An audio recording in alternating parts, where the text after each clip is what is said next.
Dice Marcos capítulo 12, versículo 18 en adelante. Entonces los saduceos, que dicen que no hay resurrección, fueron a verlo y le plantearon un problema.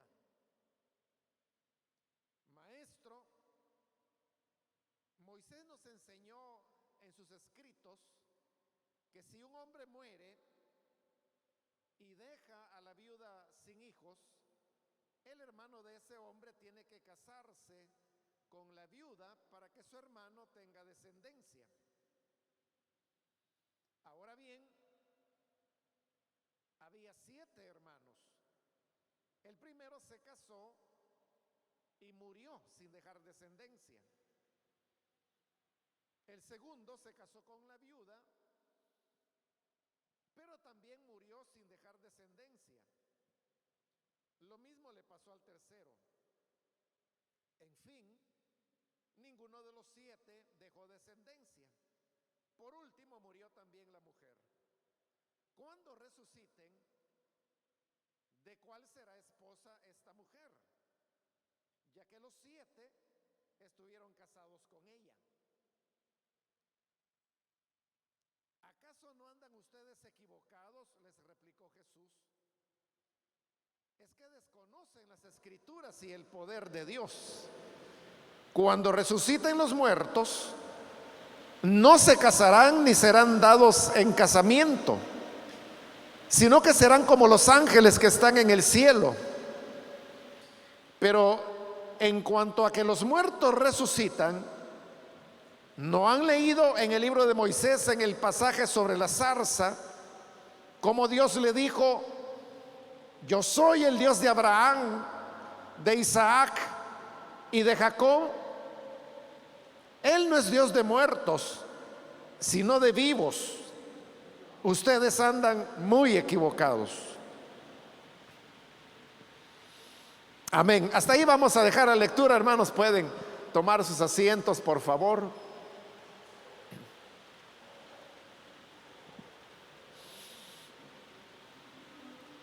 Hermanos, recordemos que nos encontramos en esta parte del Evangelio que nos habla sobre la última semana que el Señor estuvo en Jerusalén y los conflictos que se dieron principalmente en torno al tema del templo, como lo hemos visto en el capítulo anterior y parte de este capítulo 12. Pero en este capítulo, más que todo, lo que Marcos está presentando son los encuentros y las discusiones que Jesús tuvo con los diferentes sectores que formaban la religiosidad de su época. En primer lugar, vimos que el primer choque se dio con los jefes de los sacerdotes, los maestros y los ancianos. Después, en la última oportunidad, vimos cómo el Señor se enfrentó con los fariseos y los herodianos. Y en el pasaje que acabamos de leer dice que fueron los saduceos los que vinieron a él. De todos estos que se han mencionado son grupos religiosos que habían en la época y que vienen para retar al Señor con preguntas que, como dije la vez anterior, eran preguntas capciosas, es decir, que llevaban trampa dentro de ella, pero el Señor siempre sabía responder de manera correcta, y como lo vimos también en la última oportunidad, esto hacía que la honra que el Señor tenía fuera creciendo en la manera que demostraba tener más sabiduría que sus oponentes.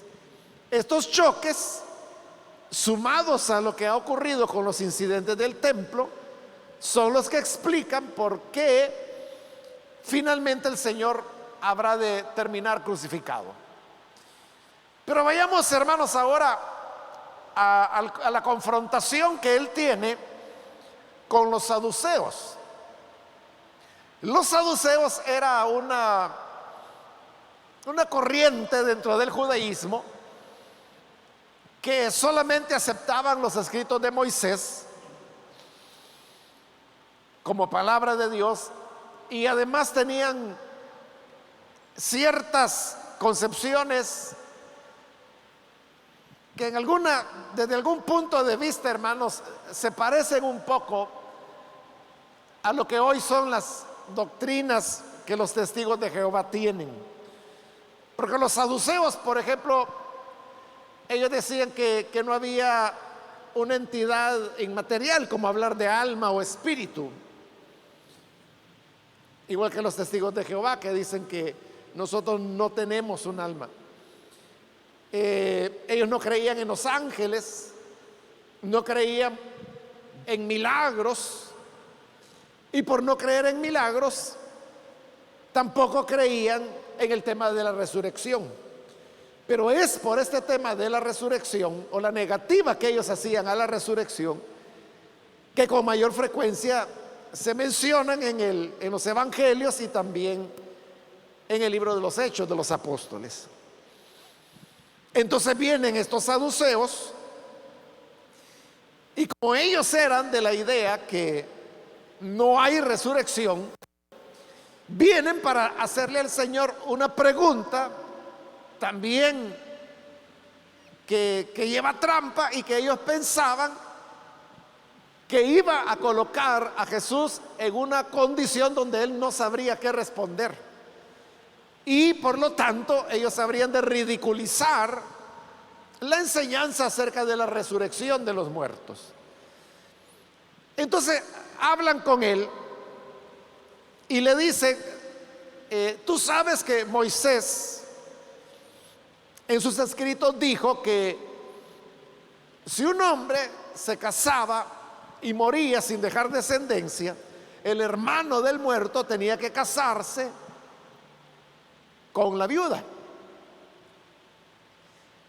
A esto, hermanos, es a lo que hoy en día nosotros le llamamos la ley del levirato.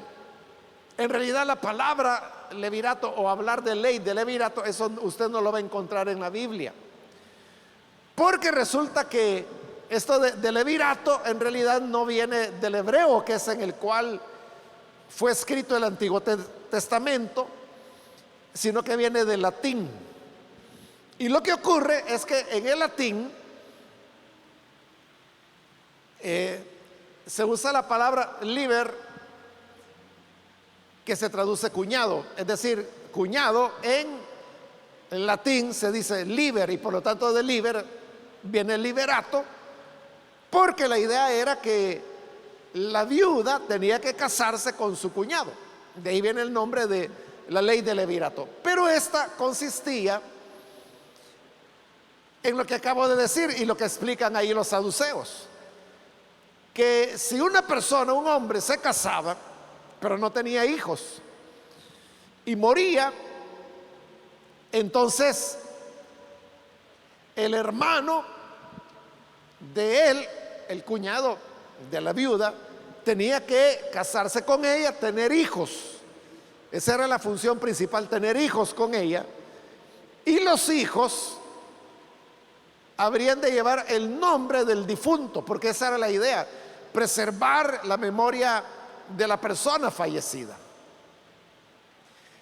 Esta costumbre, hermanos, por supuesto que a nosotros nos parece extraña, incluso nos podría parecer algo así como que es un atentado contra las libertades de las personas que tienen la libertad de casarse con quien desee, y no que se le tenga que imponer un matrimonio solo porque la ley lo establece, ¿verdad? Pero ese era el caso de Israel.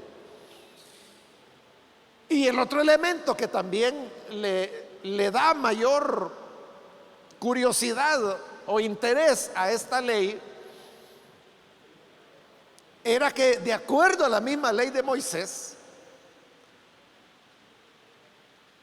que un hombre, se casara o tuviera relaciones sexuales con su cuñada, era considerado un incesto. Y esto es lo que hay en el libro de Levítico, en la lista de los pecados que eran abominables para el Señor. Es un capítulo que está dedicado al tema del incesto. Entonces decía que, bueno, las palabras literales de Levítico dice: no descubrirás la desnudez de la mujer de tu hermano, porque es la desnudez de tu hermano. Y esto resultaba abominable delante de Dios. Entonces vea, era abominable que el cuñado se casara con su cuñado, o que al menos tuviera relaciones sexuales. Y sin embargo, esta ley decía que había que hacerlo. El mismo Moisés que dijo que era un pecado abominable que una mujer se casara con su cuñado, es el mismo Moisés que dijo que si ese hombre moría sin descendencia, el cuñado tenía que casarse con la viuda. Entonces uno diría, bueno, ¿cómo es eso, verdad? Y es una pregunta que uno, porque parece una contradicción, porque por un lado Dios lo está condenando, pero por otro lado está ordenando que se haga. Y no solo lo ordenaba, sino que la ley de Moisés establecía que el hombre que se resistiera, que dijera: no, muy mi cuñada podrá ser, pero no, yo no voy a hacer eso. Entonces esto era algo vergonzoso, socialmente vergonzoso, y la persona que se negaba a cumplir con la ley de liberato era menospreciada, era repudiada, porque se le consideraba que era alguien que no tenía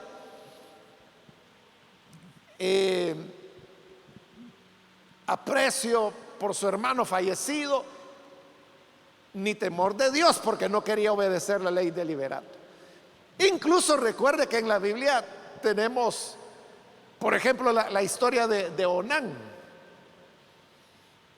que sabiendo que los hijos no iban a ser de él, sino que iban a quedar al nombre de su hermano muerto, el Señor lo mató, imagínese. Entonces, ahí usted puede ver cómo era una falta grave el que una persona se negara a cumplir la ley de levirato. Entonces uno se puede preguntar por qué. ¿Por qué era tan importante? Habían dos razones, hermanos, del porqué de esta ley. La primera razón, que quizás nosotros no la vamos a ver en toda su profundidad,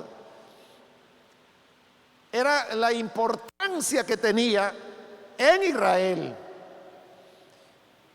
la preservación de la memoria de los ancestros, de los padres. Como le digo, nosotros quizás no le vemos importancia a eso, porque nosotros ni siquiera sabemos quiénes fueron nuestros ancestros. Hace algún tiempo, hermanos, en algún lugar leí de que las personas son recordadas únicamente por dos generaciones, es decir, por sus hijos y por sus nietos. Los bisnietos ya no nos van a recordar a nosotros. Es decir, si usted tiene hijos, obviamente sus hijos se van a recordar de usted cuando usted fallezca. Y si tiene nietos, sus nietos también lo van a recordar cuando usted fallezca. Pero sus bisnietos, ellos ya no lo van a recordar, a menos, como se ha dado algunos casos. Yo conozco un caso que van 4 generaciones, ¿verdad? Pero lo que ocurre es que esta hermana, que hoy es bisabuela, su primer hijo lo tuvo a los 13 años. Luego su hija, ella no fue tan joven, fue como a los 17, le dio una nieta ya. Esta nieta, ella también, creo que como a los 15 resultó embarazada. de donde ha nacido la bisnieta. Entonces, esta niña es una niña, la bisnieta todavía, ¿verdad? Conoce a su bisabuela. Y ellas, como todas son mujeres, ¿verdad?, todos los años se toman una foto en donde está la bisabuela, la abuela, la mamá y la hija, 4 generaciones. Esta niña, la menor, creo que anda como por 17 años, algo así. Y ella no está pensando en salir embarazada ni nada de eso. Entonces, ya ver tataranieta, yo creo que ni ahí se va a dar. Bueno, pero esos son casos excepcionales, ¿verdad? Pero si yo le pregunto cómo se llamaba su papá o sus padres, usted sabe.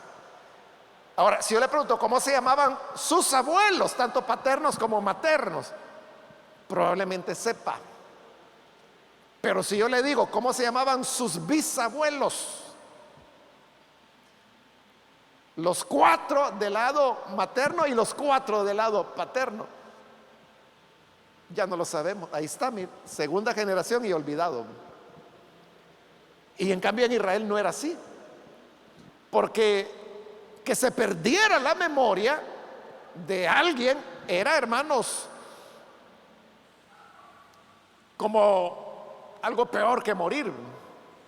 O sea, el morir pues era natural y estaba aceptado, pero que no quedara memoria, eso desde su punto de vista cultural no podía ser. Entonces, por eso esta era una manera, o sea, porque ¿quiénes son los que van a recordar a los que quedan? La familia, los descendientes. Claro, hay excepciones, ¿verdad? Porque, o sea, todos sabemos quién fue Isaac Newton, ¿verdad? Y no tenemos ningún parentesco con él. O sea, pero claro, fue un genio, ¿verdad? Entonces, esas son excepciones, ¿verdad? Personas que destacaron por literatura, por ciencia, por lo que haya sido, ¿verdad? Entonces, y van a pasar siglos, como el caso de Newton, ¿verdad? Han pasado más de 5 siglos y uno sabe quién es él, se estudia todavía lo que él elaboró. Pero esos son casos excepcionales. En la generalidad es la familia. Por eso era importante que hubieran descendientes. Entonces, cuando dice que se preservara el nombre del fallecido, porque eso es lo que ocurría, ¿verdad? Que moría el hombre sin hijos. Entonces venía el cuñado, tenía que tomar a la viuda, embarazarla, tener hijos con ella. Y los hijos que nacían no llevaban su nombre, sino que llevaban el nombre del difunto, porque eso es lo que se quería. Que el difunto tuviera descendencia para que hubiera familia que lo recordara. Ese era un propósito, la memoria. Y el segundo era el tema de la propiedad. Porque como la propiedad era hereditaria y era patrilineal, es decir, iba del lado del hombre. Si no habían descendientes, no se podía continuar la herencia. Entonces era tierra que se iba perdiendo, o era una propiedad, era un patrimonio más bien que se iba perdiendo. Para ellos, para los israelitas, la propiedad era, ¿cómo le diría?, indiscutible. Era uno de los valores principales. Se consideraba como bendición de Dios. Eso de que iban a heredar una tierra que fluía leche y miel era una promesa de propiedad. Cada quien, dijo, tendrá su casa, tendrá su parra. Está ofreciendo a Dios propiedad. Y la misma historia de la civilización humana enseña que los conflictos, las guerras, las masacres, los genocidios, todos se han dado por peleas de propiedad, de manera directa o indirecta, pero siempre es el tema económico el que está detrás. A veces se ha hablado de que hubo guerras de religión. No era por religión, era por los intereses económicos de propiedad que había detrás, y se usaba el tema de la religión como una excusa para poder obtener bienes. Entonces eso como es lo que provoca más crímenes, odios entre la humanidad, entonces Dios dijo, la propiedad tiene que ser respetada, tiene que ser sagrada. Y por eso, fíjese, usted sabe de Acab, el rey que dice la escritura que fue el peor en Israel y el que más hizo pecar a Israel. Pero fíjese que Dios nunca dio una palabra así de condenación contra Acab porque fuera idólatra, porque era un promotor del culto de Baal, porque hubiera matado a los profetas del Señor, porque él mismo quería acabar con la vida de Elías. Dios no dijo una palabra contra él porque diera una subvención para los profetas de Baal. ¿Cuándo es que Dios ya no lo toleró? Cuando quiso quitarle el viñedo a Nabot. Era una parcelita, diríamos nosotros, como que si hubiera una lotificación, ¿verdad? Y a usted le dan una parte, un lote. Eso es lo que Acab le quiso quitar. Bueno, se lo quitó al final, ¿verdad? A Nabot, porque el rey quería ampliar su jardín. Y esa es la razón por la que Nabot no se lo quiso dar, porque el rey le dijo, mira, véndeme y yo te voy a dar tierras en otro lugar y tierras mejores. Y Nabot dijo, que Dios me libre y Dios me guarde. ¿Cómo va a ser de que la herencia de mis antepasados, de mis padres, yo la voy a vender? No, de ninguna manera. Entonces lo mandaron a matar y entonces él tomó la propiedad ahí sí, mire, ahí el Señor le dijo, hoy te mueres por esta maldad que hiciste. Eso para Dios era intolerable. Entonces el propósito del liberato sí era que el hombre fallecido, como no tenía hijos, no tenía herederos, entonces esa propiedad se iba a perder. Entonces es el caso de Ruth. Ese es el libro de Ruth, ¿verdad? La herencia no era de ella, sino que era de Noemí. Pero el problema es de que Noemí había perdido a su esposo y había perdido a sus 2 hijos, ya no tenía descendencia. Y ella ya era una señora, ella no iba a estar teniendo hijos para resucitar la memoria de su esposo difunto, ¿verdad? Que era a quien le correspondía. Pero estaba Ruth, que ella sí era joven, era una muchacha. Entonces es por eso es de que algunos no entienden ese pasaje, ¿verdad? Porque realmente, hermanos, lo que hizo Ruth fue ofrecérsele a Booz. Eso fue lo que hizo. Claro, el que no entiende este contexto de la ley del liberato, entonces, bueno, algunos hasta pueden decir, vaya muchachita, mira, hace como Ruth, vos metétele a ese hermanito, porque ese sí que te conviene. O sea, pero están sacando de contexto. O sea, Ruth no era una vividora, sino que, y ella ni siquiera era israelita, era moabita. Pero lo que ocurre es que su suegra ya le había dicho, este es el hombre que nos puede redimir. ¿Y qué era redimir? Eso, la ley del levirato. Casarse con ella, que tuviera hijos, y los hijos iban a resucitar o a preservar la memoria de su esposo difunto que murió sin hijos. Eso es lo que ocurrió. Entonces, ese era el propósito de por qué había levirato. Entonces, sobre esa ley vienen los saduceos y ellos habían armado una anécdota, una historia que parece parábola, ¿verdad? O sea, si usted la lee, la historia, cuando uno la lee, uno le recuerda las parábolas de Jesús, ¿verdad? Porque dice en el versículo 20, ahí comienza, dice, había 7 hermanos. El primero se casó y murió sin dejar descendencia. El segundo se casó con la viuda, conforme a la ley del liberato, pero también murió sin dejar descendencia. Lo mismo le pasó al tercero. Así cuando se lee así, le recuerda, ¿verdad?, uno las parábolas que Jesús contaba. Entonces la historia es que los 7 hermanos mueren, los 7 trataron de preservar la historia o los 6, ¿verdad? Porque el primero tenía todos sus hermanos vivos, ¿verdad? Pero los 6 que sobrevivieron querían preservar la historia del primer muerto, luego del segundo muerto, del tercer muerto, hasta que se mueren los 7 y por último la mujer hasta viejita estaba allá y se murió también. Vaya, se murieron y no hubo descendientes. Pero ese no es el tema, sino que ahora viene la trampa, ¿verdad? Y le dicen en el 23, cuando resuciten, porque van a resucitar los 8, ¿verdad? Los 7 hermanos y la mujer. ¿De quién va a ser esposa esa mujer? Ya que los 7 estuvieron casados con ella.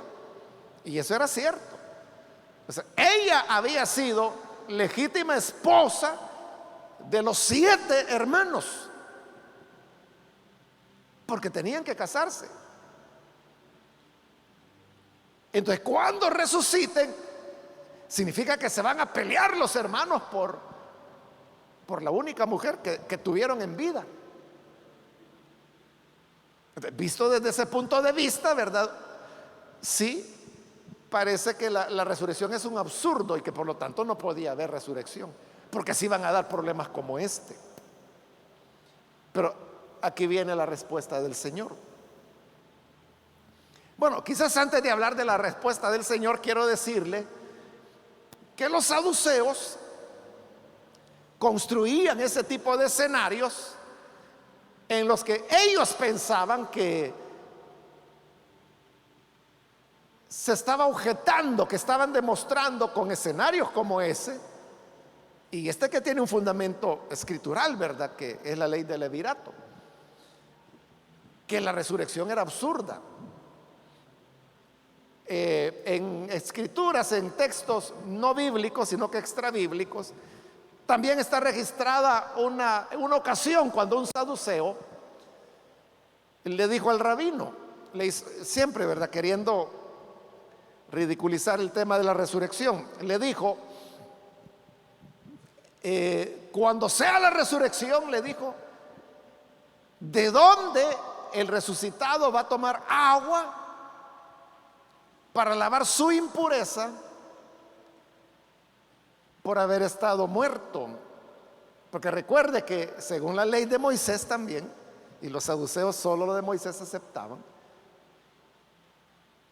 cuando se entraba en contacto con un cuerpo muerto, entonces la persona quedaba inmunda. Y esa inmundicia duraba durante 7 días. En el 7º día había un ritual de purificación que consistía, entre otras cosas, bañarse. Entonces, por eso venía la pregunta, o sea, como el tipo había estado muerto, ¿verdad? Entonces, había estado en contacto con un cuerpo, el de él, que había estado muerto, pero al resucitar venía de estar muerto, venía de estar en contacto con un muerto, por lo tanto tiene que purificarse. Entonces la pregunta que le hacían al rabino era, cuando sea la resurrección, ¿de dónde esta persona resucitada va a tomar agua para purificarse al 7º día?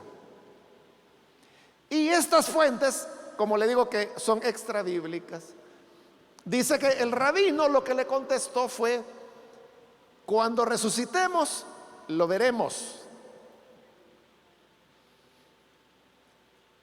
Pero ¿usted cómo siente esa respuesta?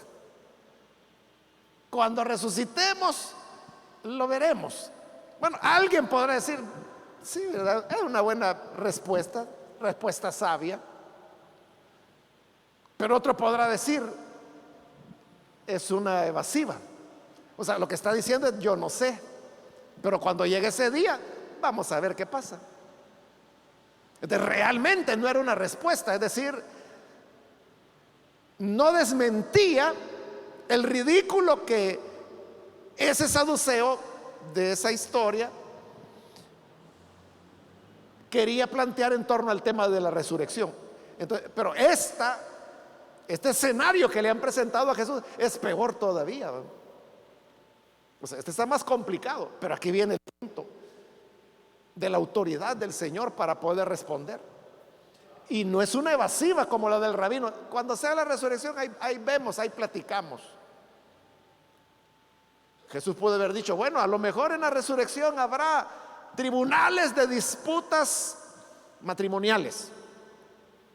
Pudo haber sido una salida. Pero Jesús sabía. Y dice el 24, ¿acaso no andan ustedes equivocados? O sea, les está diciendo, aquí los ignorantes son ustedes. Es que desconocen las escrituras y el poder de Dios. Ese es el punto. Que ellos todo lo están valorando desde el punto de vista humano. Ellos están pensando que la resurrección era que las personas resucitarían con el mismo cuerpo que tenemos hoy. Por eso estaban pensando en purificación y por eso estaban pensando en disputas de la mujer de los 7. Pero cuando Jesús le dice, es que no están teniendo en cuenta el poder de Dios. O sea, el poder de Dios no está limitado a lo que los seres humanos sí estamos limitados. Pero Dios no. Es lo que Pablo, él va a explicar genialmente allá en 1 Corintios 15, cuando él dice, es que el cuerpo que siembras no es el que resucita, porque se va a sembrar un cuerpo natural y va a resucitar un cuerpo espiritual. Eso es lo que, y eso solo el poder de Dios lo puede hacer, pero eso es lo que los saduceos están ignorando. Y por el otro lado le dice, están ignorando las escrituras, lo cual él después va a tocar. Pero va con el primer punto, el poder de Dios, versículo 25. Cuando resuciten los muertos, no se casarán, ni serán dados en casamiento, sino que serán como los ángeles que están en el cielo. Eso es lo que hará el poder de Dios.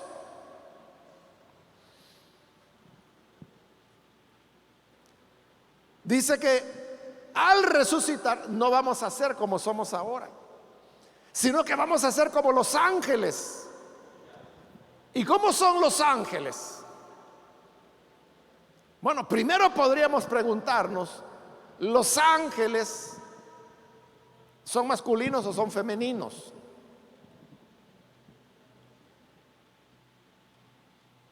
No son ni una cosa ni la otra, son ángeles. El ser humano es el que biológicamente puede ser hombre o puede ser mujer, igual que todos los mamíferos, que hay machos y hay hembras, y no solo entre los mamíferos, entre los reptiles, incluso entre los insectos, entre los peces. Está la ballena y está el ballenato. Está el tiburón y está la tintorera, así se llama la hembra del tiburón, tintorera. Entonces, por todos lados. Pero los ángeles, ellos no son ni masculinos ni femeninos. Y usted me dice, entonces son mixtos. No, tampoco son mixtos. Es que no tienen sexo. No son ni masculinos ni femeninos, son ángeles. Entonces los ángeles son seres neutros, por decirlo de alguna manera, porque no tienen sexo. Entonces es una dimensión diferente. Y dice el Señor, cuando resucitemos vamos a ser como ángeles. Es decir, que ya no va a haber hermanos ni hermana. O sea, nosotros los predicadores, hermanos, somos los que a veces, por ilustrar una predicación, decimos, y cuando estemos en el cielo ya va a haber hermana, yo le voy a decir, ya vio, valió la pena que perseverara. Nosotros los predicadores somos los que decimos eso, ¿verdad? De que cuando allá hermana nos veamos, no, ya no va a ser hermana. ¿Y qué va a ser? Un ser glorificado, pero que ya no va a ser ni hombre ni mujer, y por lo tanto no habrá matrimonios. Entonces, ¿qué va a pasar con los 7 hermanos y la mujer que fue esposa de los 7? Nada, nada, porque ellos ya no van a ser ni hombres ni hermanos, y la mujer no va a ser ni mujer y tampoco va a tener ninguna relación con ellos, porque esas relaciones pertenecen al cuerpo natural y son de esta tierra. Entonces, las relaciones sanguíneas, biológicas y aún de afinidad, en la resurrección quedan disueltas. No, nos vamos a recordar. Y allá cuando nos veamos, vamos a decir, ¿verdad que usted allá fue hombre? Y verdad que usted era una hermana, ¿verdad? De sala cuna. Pero allá no habrá hombre ni mujer. Pero uno lo va a recordar. Igual que en la historia que contó Jesús del rico y Lázaro, que el rico, que aunque estaba muerto y condenado, pero ese recordaba que tenía 5 hermanos. Y se recordaba que Lázaro se llamaba Lázaro, a quien había conocido en vida, no en la muerte. Nosotros, hermanos, vamos a recordar que tuvimos padre, que tuvimos hijos, que tuvimos hermanos, que tuvimos hermanas. Se va a recordar quién fue la pareja, pero en la resurrección todas esas relaciones quedan disueltas. Entonces, cuando nosotros decimos, yo quisiera que el Señor ya viniera porque yo quiero estar con mi abuelito, o yo quiero estar con mi hijo, o yo quiero estar con mi esposo que se murió, ese es un decir desde hoy, pues, desde nuestro plano, desde nuestro mundo material, en donde entendemos ese tipo de relación. Claro, vamos a estar con ellos, pero lo que ocurre es que allá ya no va a ser ni el abuelito, ni la esposa, ni el hijo, ni el hermano. Simplemente será cuerpo glorificado, como un ángel. Dice Pablo, siempre en 1 Corintios 15 y siempre hablando del tema de la resurrección, que hoy que nosotros estamos en este cuerpo natural, dice, llevamos la imagen de Adán, dice, pero en la resurrección llevaremos la imagen de Cristo. Ese es otro gran cambio, ¿verdad? Porque en este momento tenemos la imagen de nuestro padre biológico, que es Adán. Llevamos su imagen. Pero en la resurrección eso lo vamos a perder. Y vamos a tener la imagen de Cristo. Es decir, que vamos a ser como Él. Es que nosotros somos como Adán.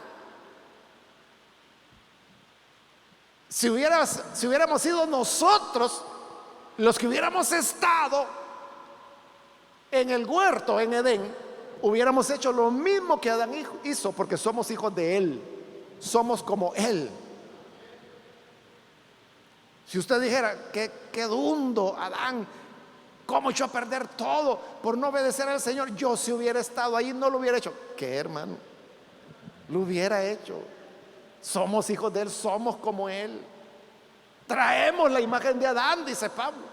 Pero en la resurrección ya es la imagen de Cristo. Ya ahí ya no son lazos biológicos. Ya es la imagen de Cristo. Entonces, vamos a ser como Jesús. Entonces, la mujer ya no va a poder ser mujer, va a ser como Jesús. El hombre ya no va a poder ser hombre, va a ser como Jesús. Y por lo tanto no habrá esposo ni esposa, ni que, mire, ¿verdad que usted era quien fue mi esposa allá en la tierra? Sí, yo fui, pero hoy ambos tienen la imagen de Cristo, ya no son nada. Y usted dice, ya no la voy a amar, ya no vamos a poder platicar. Claro, si usted quiere platicar de las cosas de la tierra, está bien, ¿verdad? Pero las relaciones, los afectos de Adán ya no se van a tener ahí, sino que será, hermanos, una cuestión como Jesús relacionándose con sus discípulos. Bueno, entonces ahí queda ya demostrado el poder de Dios. Por lo tanto, el ridículo son ellos los que lo están haciendo. O sea, el ridículo no es la resurrección. Ellos son los ridículos que no entienden el poder de Dios. Y ahora va con el otro tema, las escrituras, versículo 26. En cuanto a que los muertos resucitan, ese era el otro punto, porque los saduceos decían, no, no resucitan. Veamos, dice Jesús, si resucitan o no resucitan. No han leído en el libro de Moisés, y les está citando los libros que ellos reconocían como escritura. No han leído en el libro de Moisés, en el pasaje sobre la zarza, como Dios se le presenta en la zarza ardiente y le dice: yo soy el Dios de Abraham, de Isaac y de Jacob. Dios no dijo: yo fui el Dios de Abraham, yo fui el Dios de Isaac, yo fui el Dios de Jacob, que los tres tenían más de 400 años de muertos. Dios dijo: yo soy. ¿Qué quería decir con eso? O sea, Dios no, como lo dice a continuación, Él no va a ser un Dios de muertos. Y si Él decía: yo soy Dios de Abraham, es porque Abraham estaba vivo. Igual Isaac, igual Jacob. Por eso es que el Señor dice, versículo final, el 27, Él no es Dios de muertos, sino de vivos. Ustedes son los que están muy equivocados. Les demuestra con las mismas escrituras que ellos aceptaban que la Biblia habla de una existencia después de la muerte física. Y como recuerde que desde el punto de vista hebreo y también cristiano, el cristiano de las escrituras, ¿verdad? Un alma sin cuerpo, eso es inconcebible. Es un estado anormal, aflictivo, como Pablo lo explica. Entonces, si Abraham, Isaac y Jacob estaban vivos, porque Dios dice que Él es Dios de ellos, pero si uno preguntaba: ¿y a dónde está Abraham? Es que no estaba vivo físicamente, pero estaba vivo su espíritu, porque recuerda que los saduceos negaban que había alma.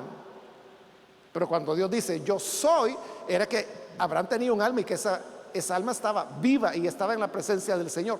Pero como alma desnuda es anormal, tenía que haber resurrección.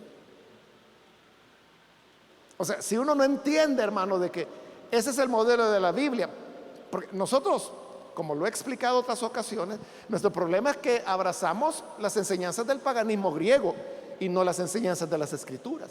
Entonces nosotros somos los que tenemos la idea que tenían los griegos, de que el cuerpo es la cárcel donde el alma está prisionera, pero que cuando nos muramos vamos a librarnos de este cuerpo malo y pecador, y entonces yo voy a ser puro y voy a estar en la presencia de Dios. Eso primero no va a ser así, y en segundo lugar, eso es exactamente lo que el paganismo griego enseñaba, pero no es lo que la Biblia enseña. ¿Qué es lo que se va a levantar en la resurrección? ¿Son las almas o es el cuerpo? En la resurrección, ¿qué es lo que se va a levantar? ¿Son las almas o van a ser los cuerpos? Alguien responde, pero no le oigo. Pero sí, la respuesta es el cuerpo. Es que si no, no es resurrección. Lo que va a resucitar es el cuerpo. Entonces vea, cuando sea el arrebatamiento, no son almas las que el Señor viene a traer. Él viene a traer a sus hijos con sus cuerpos. Es lo que dice Primera de Tesalonicenses 4, porque los muertos en Cristo resucitarán primero. ¿Y qué es lo que resucita? Los cuerpos. Y los que estemos con vida, ¿qué? ¿Nuestras almas serán arrebatadas y nuestros cuerpos se van a quedar aquí? No. Primera de Tesalonicenses dice: los que estemos vivos seremos transformados. No dice que vamos a dejar el cuerpo, no dice que vamos a salir de esta prisión. Lo que dice es que nuestro cuerpo será transformado, y así, con cuerpo, recibiremos al Señor en el aire. Y recuerde que Jesús viene a recogernos con cuerpo también. Porque en las Escrituras, eso de un alma desnuda, o sea, Pablo decía, yo no quiero eso, yo quiero ser revestido y no ser hallado desnudo, decía, es decir, sin cuerpo. Y hablaba de que él se afligía, o sea, le generaba ansiedad solamente pensar la posibilidad que se iba a quedar sin cuerpo y iba a estar solo el alma ahí flotando. Necesariamente quisiéramos ser revestidos y no desnudados, decía Pablo. Entonces, el alma lleva necesariamente a la resurrección. Por lo tanto, cuando Dios dijo, yo soy el Dios de Abraham, el Dios de Isaac y el Dios de Jacob, era un testimonio de que ellos estaban vivos inmaterialmente, sus almas, pero como eso es inconcebible, tenían que resucitar. Por eso el Señor les dice, ignorantes, las mismas palabras que ustedes dicen en los libros de Moisés, que ustedes dicen creer, no han leído ese pasaje. Claro que lo habían leído, pero lo que ocurre es que nunca se habían puesto a pensar en las repercusiones que esas palabras tenían. Entonces se los acabó el Señor, los derrotó. El Señor gana más honra, porque mire, ya ve la respuesta del Señor. No fue como la del rabino de esa historia, ¿verdad? Que le digo que está recogida en fuentes extrabíblicas. Cuando él dijo, bueno, cuando venga la resurrección entonces sabremos. No, Jesús tiene una respuesta apropiada, razonable, por decirlo de alguna manera. Y además de eso le da bases bíblicas de que las Escrituras hablan de una resurrección. No de manera directa, pero por esta lógica que le acabo de explicar. Claro, esto, hermanos, no significa que los saduceos quedaron contentos, porque ellos quedan en vergüenza allí. Acuérdese, ¿verdad? Que el que ganaba honra era porque se la quitaba al otro. Entonces el que perdía honra ganaba vergüenza. Eso es lo que ha pasado aquí. Jesús sigue creciendo en honra y hoy le ha tocado a los saduceos salir avergonzados. Esto es lo que va a conducir a la crucifixión del Señor. Hermanos, que como aquí hemos mencionado varios elementos, ¿verdad? Pero que en todo hay enseñanzas de las cuales podemos aprovechar. Que Dios nos ayude para tenerlas en nuestro corazón y ponerlas en práctica siempre. Vamos a cerrar nuestros ojos y vamos a orar, pero antes de hacer la oración yo quiero invitar a las personas que todavía no han recibido al Señor Jesús como Salvador. Si acaso hay aquí algún amigo o amiga que hoy nos visita, qué bueno que vino, y necesita recibir al Señor como su Salvador, hoy puede hacerlo en este momento, ahí en el lugar donde se encuentra. Indíquenoslo levantando su mano. Ahí donde está, con toda confianza puede levantar su mano y vamos a orar por usted.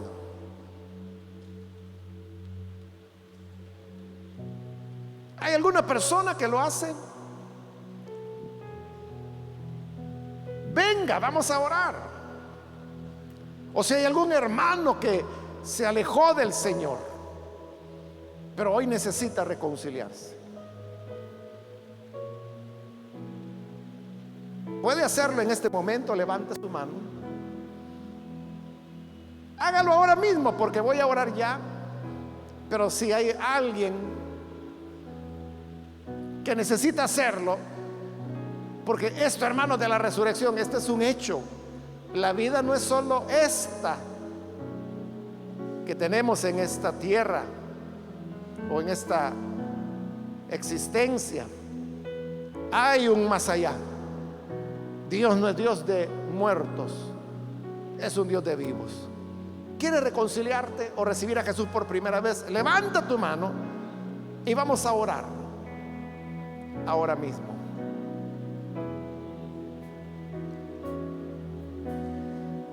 Señor, te damos las gracias porque tu palabra siempre nos instruye, nos ilumina y nos hace comprender verdades que, si no es por tu revelación, no podríamos, Señor, entenderlas y ni siquiera escucharlas. Pero ahora, sabiendo, Señor, que hay una resurrección, ayúdanos a enfrentar las situaciones de la vida, porque sabemos que todas las tribulaciones, adversidades, sufrimientos que podamos enfrentar son nada comparados con la gloria de la resurrección que ha de venir. Ayúdanos entonces a ser firmes en el nombre de Jesús nuestro Señor. Amén.